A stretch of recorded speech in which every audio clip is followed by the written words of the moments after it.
Donc ça c'était juste pour la forme. waa Yeumbeul yaakaar naa ne desalu leen ma dara Yeumbeul m'a tout donné en réalité. Man maa ngi commencé district en 2010 demoon stage rural ci district sanitaire bu ñu wooyee Poul boobu soutenir bu ma sax sama thèse bi ma fa demee yàlla dajale ma ak benn médecin chef boo xam ne jigéen la woon xëy na en tout cas dëkkinam permettre ko woon sax muy fanaan Poul mu dénk ma ay responsabilités yu bëri ma nekk ci boobu xëy na mën naa wax ne man kese maa fa daan des di def liggéey bi yëpp mais li yàlla di def benn jour ñu am séminaire man maa def lépp def présentation bi ñu pare di añ benn dame ñëw jege ma ne ma docteur lan ngay def fii ma ne ko ah lu ma dul def fii dama ñëw stage rural mais war naa soutenir ci weer bi mu ne ma yow boo soutenir rek wax yàlla def ma soutenir mois de juillet laa soutenir le 27 juillet 2011 avant ma koy woo sax woo na ma ne ma foo toll ci soutenance bi ma ne ko soutenir naa semaine passée mu ne ma yow doo ku war a traîner sax yow sa affaire dañ ko war a lijjanti jooni te wóor na yàlla ne ko jour boobu la ñu daje kooku moo fexe ba ñu recruter ma fonction publique ñu affecté ma sama premier poste d'affectation en 2012 ma def comme médecin chef adjoint à Bignona bi ma fa demee je pense am na sama mbokk bu ma dajeel mu ne ma Ziguinchor nga nekk Bignona foofu moom war na grave de quand ma maman a entendu ça elle était un peu stressée mais moi je l'ai rassurée en lui disant ne ko Bignona ay médecins ñoo fa nekk Ziguinchor ay médecins ñoo fa nekk di fa liggéey te xam naa ne voilà amuñu benn problème parce que maa ngi leen di gis maa ngi jokkoo ak ñoom pour vous dire rek ne que yàlla liggéey rek lay fay en tout cas man loolu laa constaté et depuis lors aussi ci laa comprendre ne que booy liggéey soxlawul ngay jiital xaalis parce que en réalité xaalis boobu boo demee ba yenn moment yi lépp da lay fekk si et daam boobu ma jàppale woon dara seetuñu woon dara li mu gis may liggéeyee loolu rek la gis ba tax mu jaral ko loolu yëpp juste pour dire que en réalité boo nekkee di def dara gëm ko di ko def te di ko def aussi ngir yàlla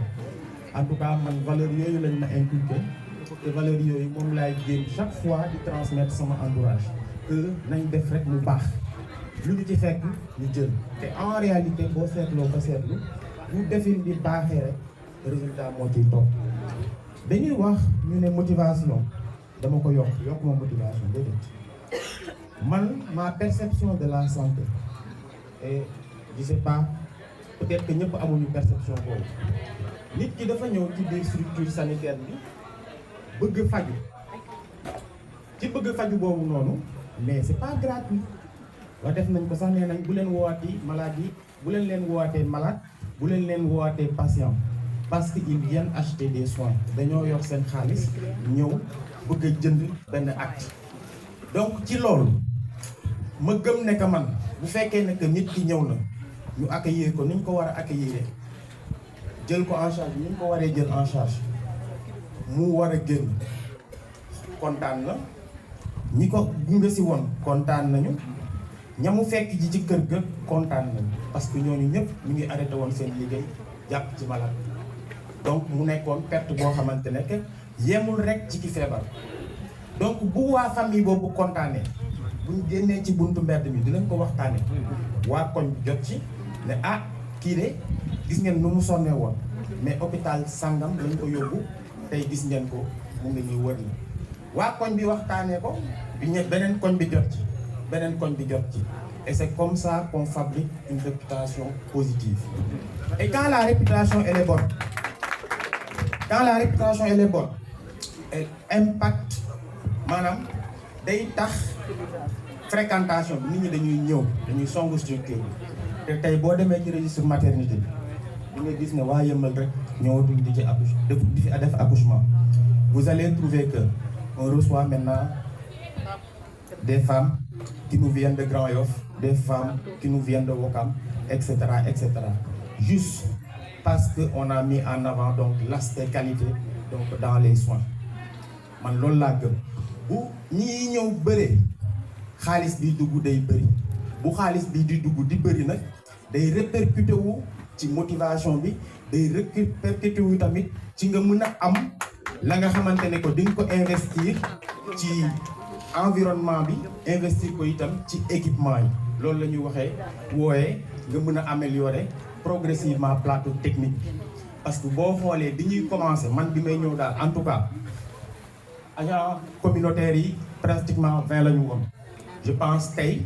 volume d'activité bi métti na métti ba nga xamante ne 10 nga ba nga xamante ne que dem nañu ba ñu ngi ci pratiquement 60 et quelques 65 am na ñu koy wax donc te malgré ça yéen a ngi wax ne que motivation bi dafa yokk donc cela veut dire aussi que volume d'activité wu structure bi moo yokk mais itam bu yokku woon tamit te qualité bi baaxul di ngeen gis ne que du doon lu yàgg benn weer lay nekk ñaari weer ñetti weer mais yéen seen bopp et CDS bi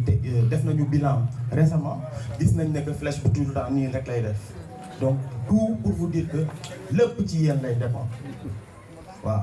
dynamique bi ngeen nekk bu ngeen ci wàccul tamit day continuer loolu du docteur Senghor du keneen quand c'est bon c'est apprécié par tous et le bon Dieu quelqu'un l'a dit aujourd'hui c'est une journée man damay sant yàlla rek dama dugg ci district jaar fu ne ci district man district rek laa xaw ma hôpital maanaam fi ñu ma yóbbu tey foofu du sama domaine bi ma doon xaar mais nag dafa am lu ma comprendre dafa am dama comprendre ne fi ñu ma yóbbu c'est juste parce que ñoom dafa amoon profil bu ñu soxla foofu gis ne aussi c'est une région boo xamante ne wóor na yàlla li ma fa daj xaaj bi sax dajuma ko fi man li ma daj diggante Bignona toog naa fa préfet pendant 6 mois j'étais le seul médecin dans le département ma dem Thionckessil bi ma demee Thionckessil c'était lors d'une marche dañoo bëggoon seen médecin chef dem parce que pendant 4 ans hospitalisé wuñu malade donc ci contexte boobu laa fa demee fekk ma sax tablette paracetamol moom ñaari dépôt ñii dépôt pharmacie ñii ci dépôt IBR mais yàlla suturaal ñu teg ci njub teg ci liggéey au bout de 1 mois fekk DHS2 bi di door a ñëw Thionckessil était vert partout ñu teg ci 1 mois presque 14 mois laa fa def usuy am problème ñu ne docteur Senghor biñ ma wooyee dama woo sama yaay man ne ko mère man de ñu ngi ma woowaat ci problème man mu ne ma lan mu ne ma ne ko usu yi dañoo nekk di marche sama patron woon na man ne ma dañ la ci yaakaar foog nga jëm foog nga tànn fenn par hasard aussi bon ma ne bàyyi ma dem usuy aussi yàlla def mu dox bi ma jógee usuy ma ñëw Fatick yàlla def mu dox ma ñëw Yëmbal yàlla def mu dox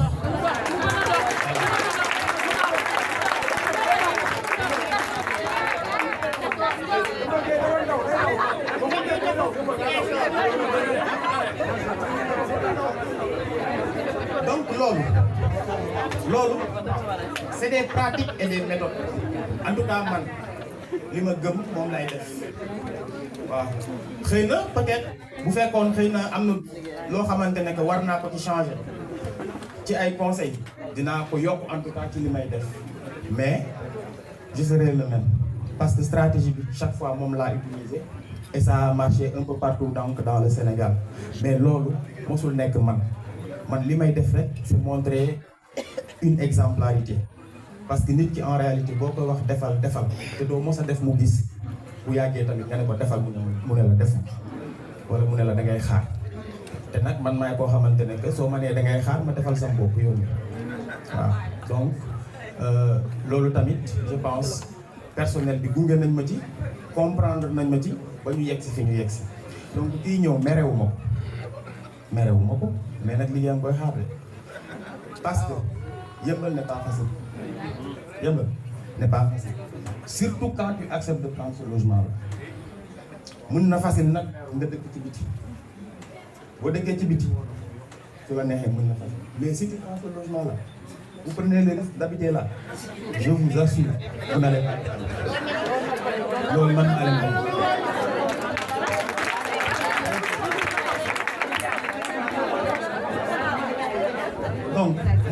ce que je peux vous dire par rapport à la bonne continuité ici.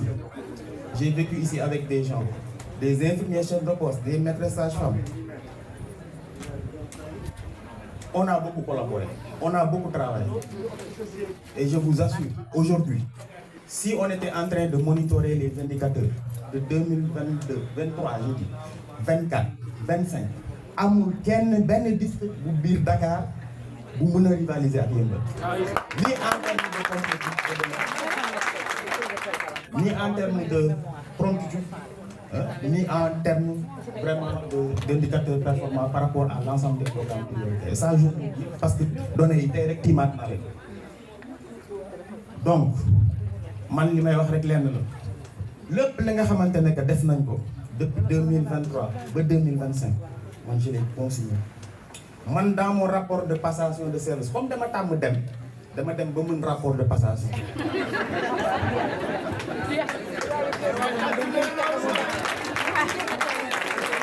Pour vous confirmer cela, quand le ministère de la Santé et de l'Action sociale cherchait un modèle de document de passation de service,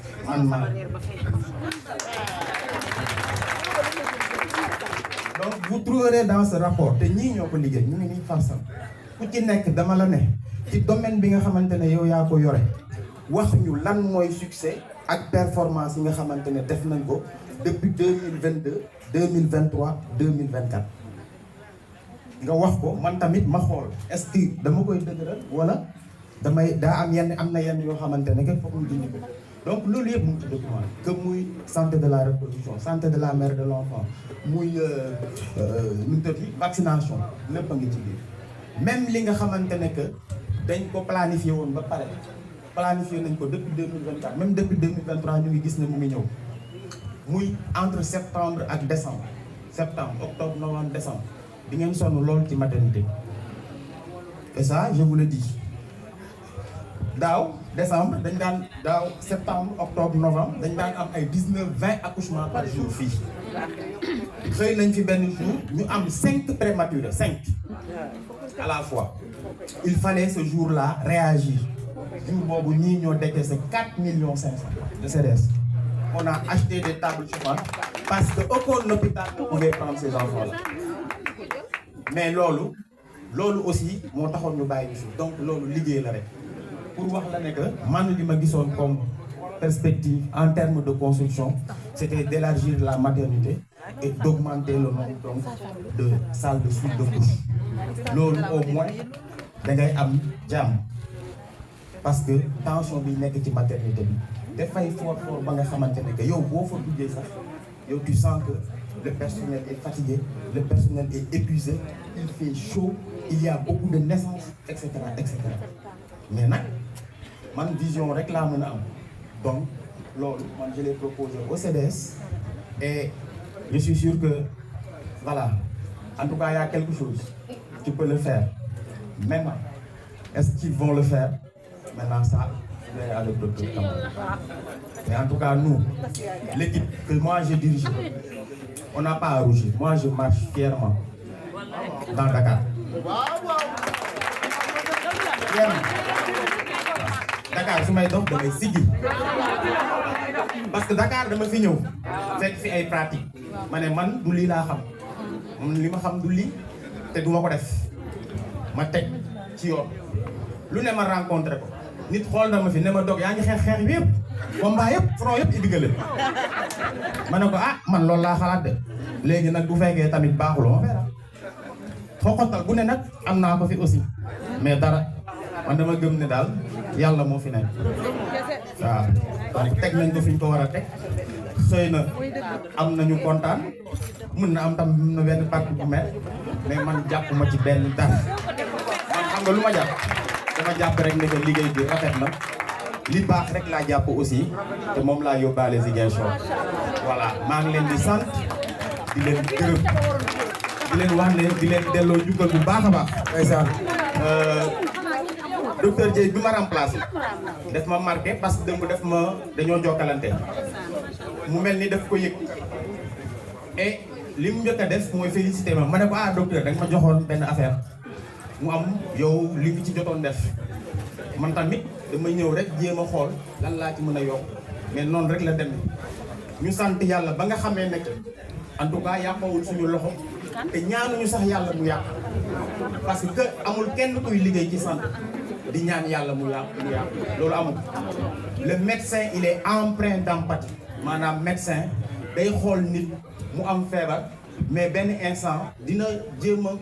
voilà placé wu à la place de l'autre donc loolu dafa am aussi solo tey par exemple pour juste vous dire un exemple yow doo am problème réactif comme madame Lo lañu moo nekk law ñu jox ko meilleur agent yow maladie ñu war a xam lan moo leen dal à travers le labo nga war a jënd li war a tax labo dox nga teg ko fa ne ñu di dem di jënd ay climatiseur loolu amul sens te ñun loolu lañ doon xeex loolu lañ fi nekkee woon jël malade bi def ko au centre de notre préoccupation malade bi lañ jiitaloon boo jiitalee malade bi nag xaalis bi dafay ñëw par force c'est ça la réalité.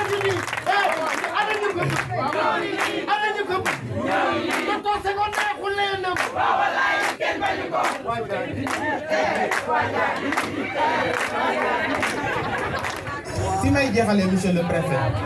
bëgguma gudd trop dama bëggoon sànni kàddu wolof mais man ni ma doon manager nëbbuma ko kenn dama ne man ma façon de manager déjà changerait pas gis nga ku ci nekk ci ñoom j'ai une relation spéciale avec toi maanaam agent yi mën nga leen compter autant ku ci nekk maanaam amul kenn ku ma ci envoyé message ma tànk man loolu amul kenn ku ma ciy woote du ma la jël boo ma vocalé mi ma vocal la donc loolu aussi day tax yow nga comprendre agent bi gis nga agent dina xëy dinaa ko xool xam ne que kii xelam nekk maanaam kooku même boo ko fi bàyyee xam nga lu mu lay jural présence passive dina fi nekk nga du liggéey beneen bi ma wax ko fii obligé nit ki mu xëy si heure wàcc heure loolu taxul mu jox la résultat nit ki dafay am dañ koy wan ni lan moo lay xaar maanaam dañ koy jox fiche de poste boo ko joxee fiche de poste mu xam ay devoir am di ko def bu ëllëgee tam mu laaj la ay droit am nga jox en tout cas man noonu laa comprendre loolu la ñu jéem a doxal dox na maa ngi leen koy souhaiter aussi ngeen am collaboration bu mel noonu ak docteur Camara nekk ci pente en tout cas bu continuer vraiment parce que man bëgguma aussi génn district après may dégg ne que voilà district yi am na problème donc ça aussi je le souhaite pas je vous le souhaite de tout cœur Yeumbeul ca kanam. Docteur Senghor mais docteur. Ici présent di nuyu les délégués de quartier di nuyu les bajenu gox les relais communautaires mais aussi di nuyu bu baax a baax les CDS ici présents di nuyu docteur Senghor son adjoint ici présent muy docteur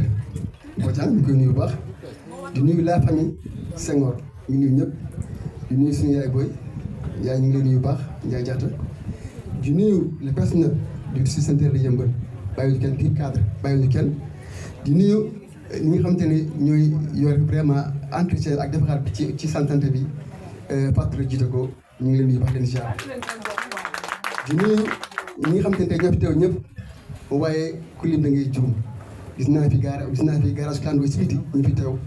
ak invité yëpp ñu fi teew macha allah yàlla na yàlla nangu fay bés bi nag dina métti trop nag pour ñu wax di nuyu aussi la presse locale ici présent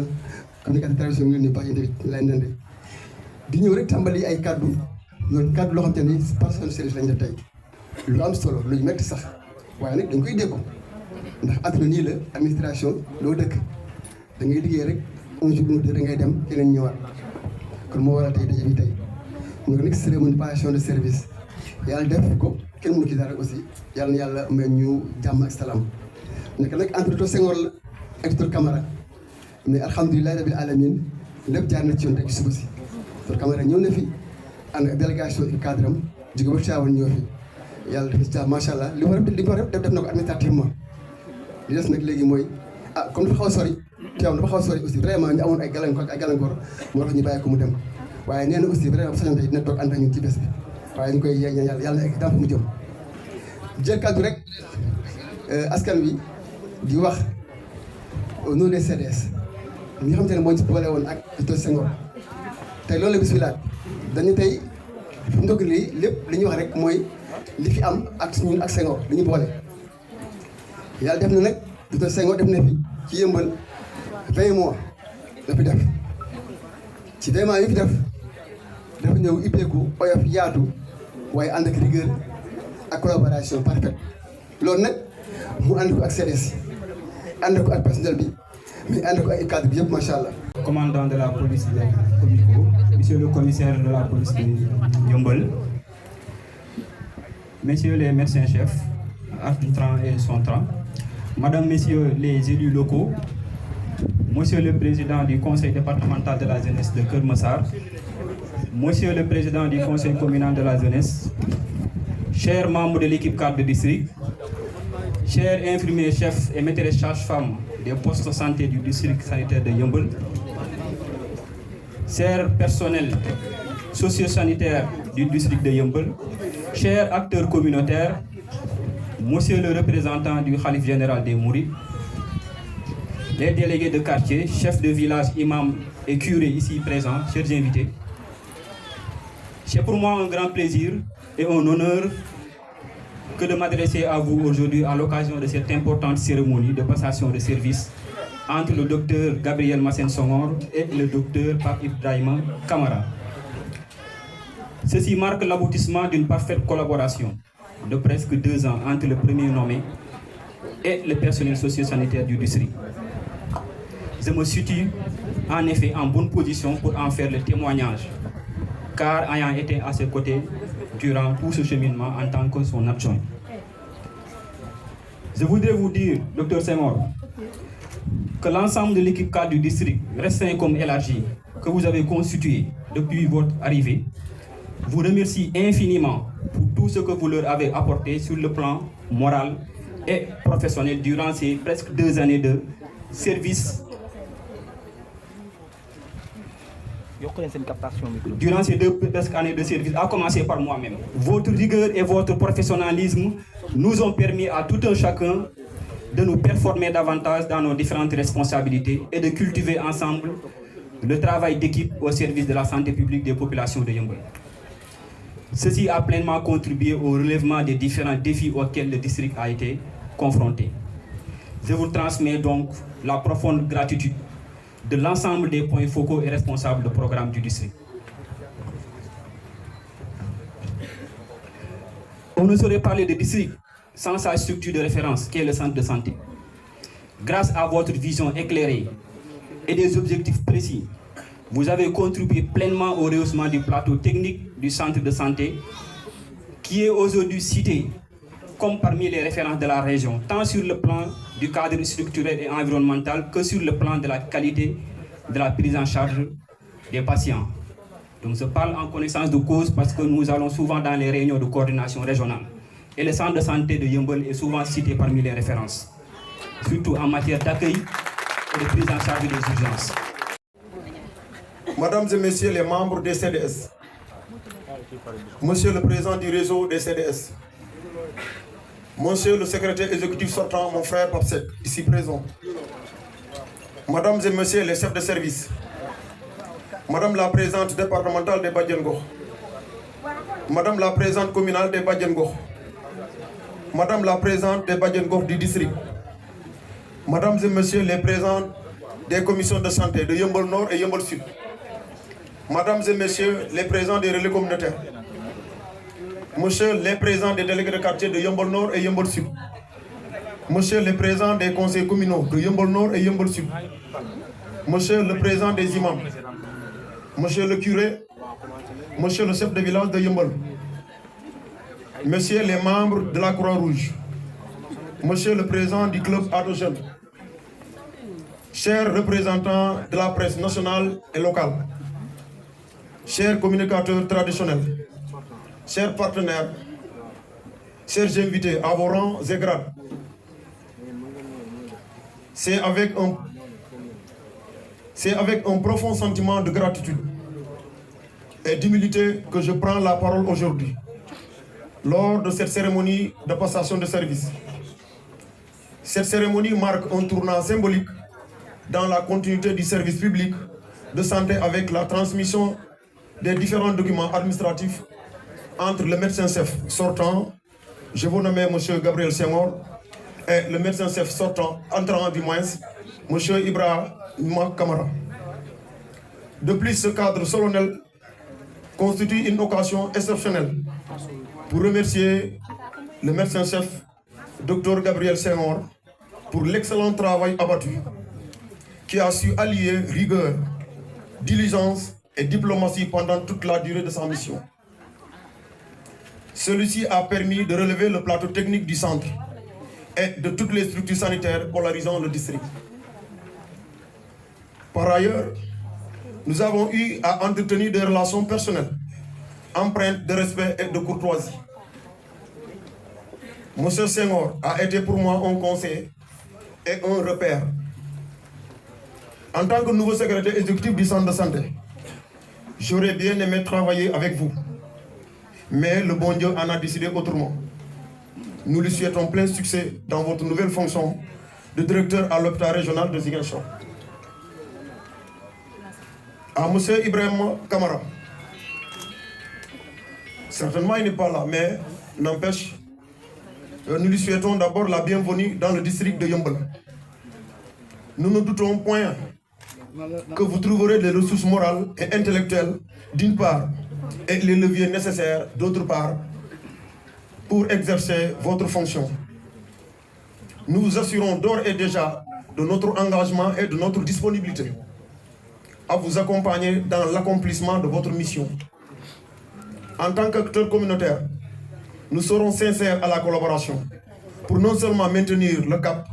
mais essayer de faire plus que ce que votre prédécesseur a réalisé en vue de relever le plateau technique du district. En tant que conseil technique, nous serons à votre entière disposition pour mieux servir ensemble les populations. Je ne saurais terminer sans remercier le maire de la commune de Yeumbeul Nord, qui joue pleinement son rôle de président de conseil de direction, en octroyant chaque année aux différentes structures sanitaires des dotations en médicaments et matériels médicaux. C'est l'occasion de remercier l'État à travers l'autorité administrative, le corps médical, les comités de développement sanitaire, les délégués de quartier, les Badjan Gox, les relais communautaires, les agents communautaires de santé, les DSDOM et les populations locales pour l'excellent travail abattu quotidiennement dans les formations sanitaires. Merci de votre aimable attention. Docteur Senghor, tey bëggoon nañu tey ki lay wuutu fekkee lii wax yu rafet yi ñu lay waxal bëggoon nañu mu fekkee ko ndax loolu day tax moom mu roy ci yow dañoo bëgg bu ñëwee mu roy ci yow. Docteur yaa baax sa yaay jii de yar na la yow jaaraama sant nañ la gërëm nañ la ndax xam nañ ni yar nga sa doom ndax gis nga ko boo yaree sa doom bu demee fu mu fekk moroomu yaayam rek daf koy def comme yaayam dafa ñëw def ñu comme yaayam fonk ñu lool jox ñu cër teg ñu suñu place. Docteur foo jëm yàlla na fa yiwu yàlla jublu yàlla na nga fa fekk jàmm teeru la fa jàmm uuf la fa téye la fa ba nga fa bëgg a def nga def ko fa te am ci ndam. ñun day dañoo kontaan ñun bàjjenu gox yi ndax dangaa ñëw jox ñu cër. Gis nga mag du mag du yàgg xam nu ñu koy waxee waaye dafa yàgg ak yàlla nu ñu koy waxee ndax koo wax koo man de ku ma jàkkaarlool rek ma wax ak yow ñaari fan rek man xam naa ni ma téye te docteur mii nag daf ñoo téye ku yàgg ci ay loxo boo dem di nga xam nañ la téye kon docteur Senghor téye nga ñu nag ñu war a téye ndaxte ba mu ñëwee fii daf maa woone ma bàjjen ki ne woowal ma bàjjen gox yi présidente bàjjen yëpp toog xam nga lu leen wax seen doom ñëw na loo leen bëgg ma liggéeyee ko ak yéen loolu ku joxi cër rek moo koy def cër bi nga ñu jox yal na la yàlla cër bu raw boobu ñun kontaan nañ torop ci yow suñu xol sedd na guy bëggoon nañ nag Ibrahima Kamara mi nga xamante ne moo lay wuutu bëggoon nañ mu fekke tey bis bii ndaxte bis bu nekk nit dina ci xool loo xamante ne bii dina ko roy pour defare ko carrière am yàlla na ko yàlla def mu mel ni yow bu ñëwee. maa ngi nuyu ñëpp seen tur seen sant du nuyu ki nga xamante ne mooy préfet du nuyu ki nga xamante ne mooy commandant bi ak commissaire comico bi yéen ñëpp maa ngi leen di ziar di nuyu autorité administrative yi chef de quartier yi maa ngi leen di nuyu ak imam yéen ñëpp maa ngi leen di ziar ak bàjjenu gox yi macha allah bés bi dafa defar boppam te nee nañ bés day nuroog boroomam docteur Gaby yow lay mujjee nuyoo ndax nag bés bi sa bés la yaa ko moome fa nga jëm yal na la fa yàlla fekk yal na la si yàlla jàppale yal na yéen bi oyof waaye nag nee nañ bëri yaay ak bëri papa lu koy war a mooy doom ju baax gars yi yéen a ko wax de kon nag yow madame ñu ngi lay ñaanal yàlla sa diggante Gabriel Massène Senghor mii yal na leen yàlla la fa cat. asalaamaaleykum mbooloo mi maa ngi leen di nuyu ñëpp seen tur ak seen sant di nuyu monsieur le maire de la commune de Yeumbeul Sud, honorable député, monsieur l'adjoint au maire de Yeumbeul Nord, monsieur le médecin-chef, le directeur ex-médecin-chef sortant du district sanitaire de Yeumbeul, monsieur le président, monsieur l'adjoint au médecin-chef, ainsi que l'équipe cadre du district sanitaire. Je voulais citer par là tous les agents du district sanitaire. Je voudrais saluer aussi les CDS, les secrétaires exécutifs, les adjoints et les trésoriers. Saluer tous les délégués des quartiers, des communes de Yeumbeul Nord et Yeumbeul Sud. Les badiens Gox de l'arrondissement, les relais communautaires, les structures sanitaires, j'en viens. Je voudrais aussi les saluer aussi,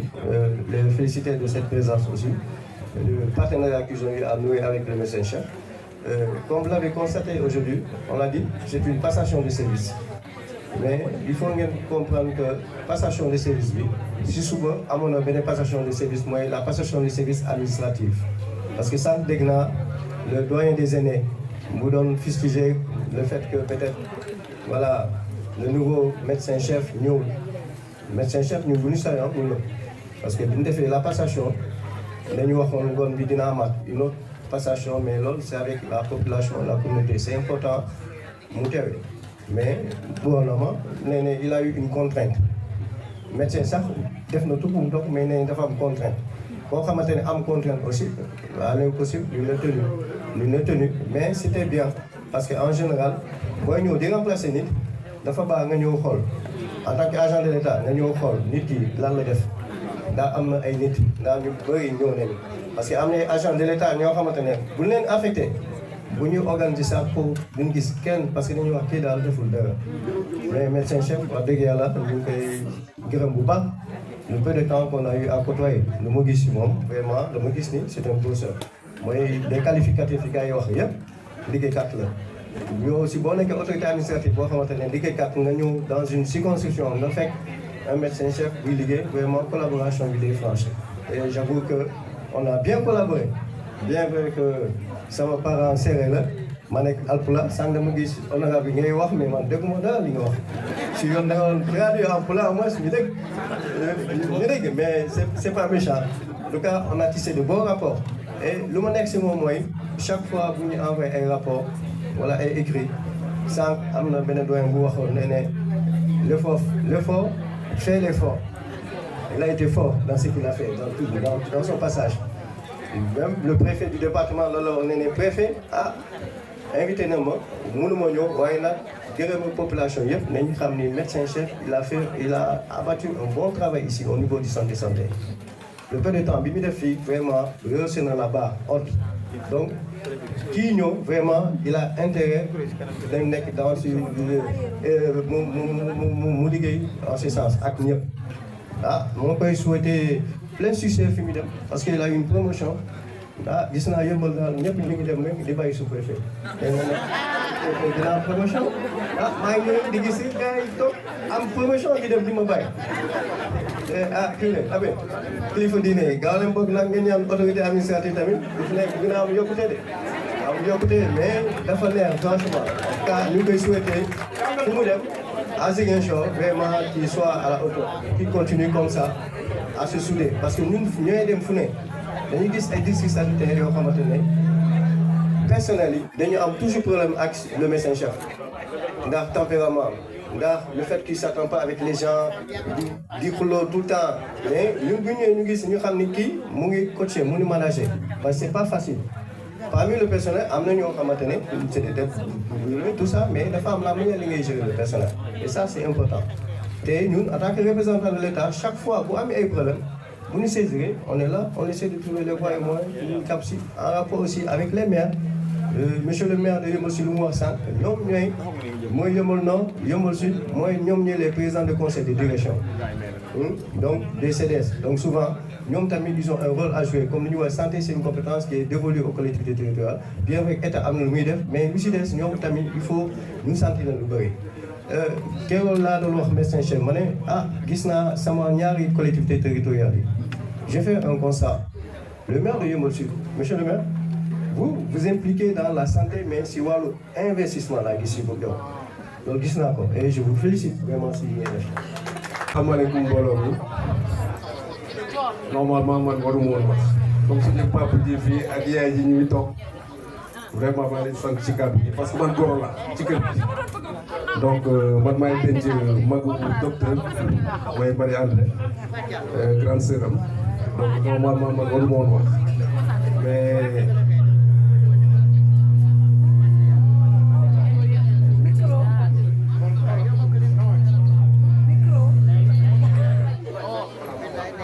mais yàlla def na tey ñoom jàppuñu ma goro maire bii ngeen gis nii tey bi may labat soxna si ci suñu départ damay toog ma ne ko yow say yaay kii sévère na de parce que j'ai trouvé que c'était bien Gabi du mu mel tey yaayam moo ko teg yaat bu rigoureux bu sévère ñoom soriwuñu woon seen école bu ñuy nekk primaire mais elle tenait à chaque fois que ñoom à 7 heures fekk leen école parce que à chaque fois daf leen doon wax ne le travail bien fait commence toujours par arriver à l'heure et Gabi ci la dëkk man ñëw naa fii 6 heures du matin indi fi malade ma ne instant bi Gabi bu ngi nelaw mais Gabi damay jékki-jékki gis ko samay tànk mu ne ko yow looy def fii mu ne ma non man jóg naa bu yàgg commencé naa samay démarche et effectivement liggéey boobu la ko yaayam teg ay sœuram kii suy dem liggéey parfois 6 heures du matin lay génn kër gi ma ne ko yow xanaa yow agresseur yi yéen a bokk ngeen def ma ne ko moytul mais parce que loolu dañ koo tàmm ci yarin ba la te vraiment maire te wax ñu ngi lay ciy remercier di la ci sant di la ci gërëm parce que yar nga Gabi yar nga sa doom yi fi nga leen war a yare mais tey Gabi su amee réussite bi aussi il faut le reconnaître c'est grâce aux autorités yi nga xam ne jàppale nañ ko ci liggéeyam mais aussi grâce à un bon personnel dévoué personnel bi dama bëgg ngeen tàccu seen bopp. asalaamaaleykum mbokk Yeumbeul maa ngi leen di nuyu di jiital ci nuyoo bi monsieur le préfet di ci teg monsieur le maire Bara Gueye le médecin chef du district sanitaire le médecin chef wala le directeur général wala le directeur de l'hôpital régional de Ziguinchor muy def lakin le médecin chef district quoi di ci teg le comité de développement sanitaire John ak aussi tam Goudiaby di nuyu les délégués de quartier les bajanu gox les sages-femmes les infirmiers chefs de poste et le personnel maa ngi nuyu ñëpp damay jël kàddu ci ñett d'abord damay remercier ci honneur yi ndax jaru ko woon ñëwuma fi en tant que honorable député mais dama fi ñëw en tant que agent de santé mais dama fi ñëw en tant que frère jël kàddu ndax ñaar dafa am bés bu mel nii boo xam ne amoon na Ziguinchor barke démb ñu invité woon na ci en tant que secrétaire commission santé bu assemblée nationale ma waroon caa dem mu fekk ma Lomé moo tax bi ma déggee passation de service bi mel ne dinaa ñëw pour soutenir sama frère docteur Gabriel Massène Senghor dinaa ci ñëwaat mais ñëw en tant que aussi tam koo xam ne dama nekk le député du département de Fatick wala bokk ci député yi nga xam ne ñoo nekk ci région Fatick yëpp moom mu dëkk fa yaakaar naa ne bés bi kenn gënumaa yelloo pour ma mun fee toog ñoom ñëw teewe ko mais ñëw fi aussi en tant que koo xam ne dama dëkk yëmbal li tax ma ne dama dëkk yëmbal ndax dama fay takkee jabar te foo takkee jabar moom foofu nga dëkk kon waa yëmbal samay goro lañ je pense que bu ma fi taxawee dama fi war a taxaw aussi di remercier ñëpp di sant ñëpp fii le centre de santé de yëmbal yàlla dafa def bi ñu koy ubbi ñu fi njëkk a consulter dama cee bokk bi ñu door a ubbi le centre de santé dama cee bokk ànd ci ak le médecin chef docteur Dieye di ko nuyu de passage si liggéey bi nga xam ne bu am solo bi nga xam ne def na ko mais ñëw liggéeyaat ak docteur Gabriel Massène Senghor moo tax ma nekkoon si séminaire ma ne man dinaa dagg sama séminaire ma ñëw fekkee passation de service bi pour def témoignage ci docteur Gabriel Senghor yaay boy o ɓiyonge nuun o kiino paaxo oxa jigna yaro oxa jigna respect de doomi adama oxa jigna yermande refaire te refu patron es ten taxum leyan mais dama nekkoon ci ay besoin am yaay ju feebar mu taxaw ci taxaw bu am solo ba yàlla jël ko du oxygène du bouteille d'oxygène lu ma soxla moom mu taxaw ci biñ may choisir comme tête de liste départementale de Fatick bokk na ci njëkk a joxe participation pour ma dem campagne dama koy wax fii publiquement kon tey